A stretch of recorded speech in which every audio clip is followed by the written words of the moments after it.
Welcome back mga kalapatids.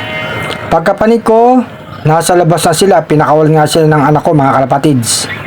Kunin ko na si Dilubasa, pumasok sa maling kulungan. Ipasok natin dito sa kulungan niya mga kalapatids. Pakainin natin yung dalawang batang ibon.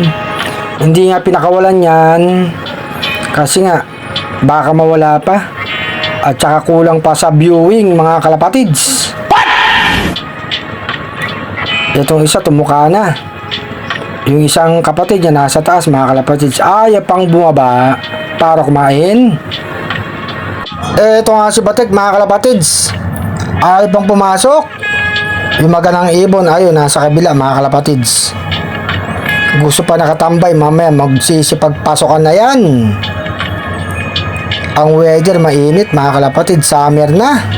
No.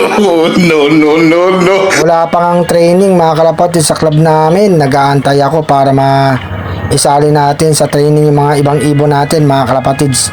Pasilip-silip lang si Batik sa loob mga kalapatids, ay pang pumasok. Yung mga ibang ibon natin wala pa mga kalapatids ha. Bumaba yung magandang ibon, ayun pumalik din. Andito na nga yung magandang ibon mga kalapatids, papasok na yan, mabilis pumasok to eh.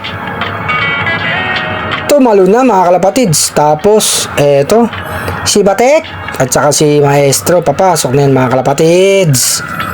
Maestro pasok na, tumalo na mga kalapatids. Si Batik tatalo na yan, papasok na yan mga kalapatids. Si Predator ang kulit oh, namarako pa.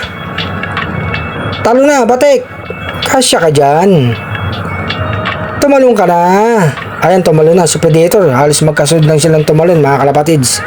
Tapos itong isa, yung pares ni Predator, tatalo na rin niya mga kalapatids. May pagkain na sa loob at saka tubig mga kalapatids. Tumalo na nga mga kalapatids.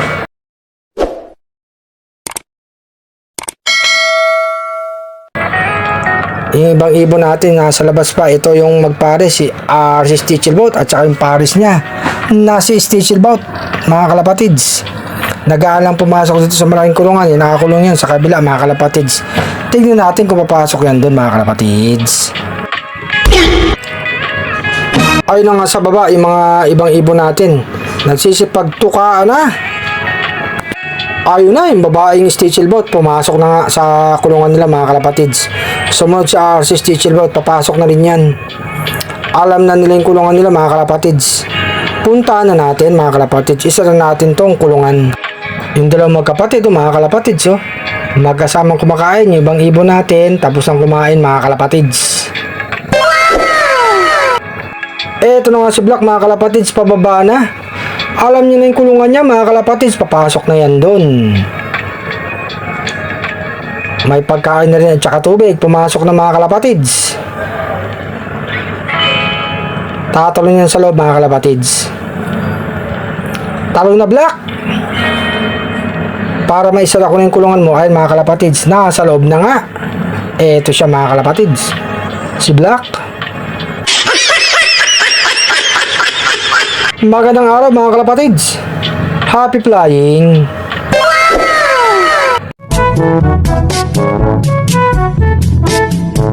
Wow!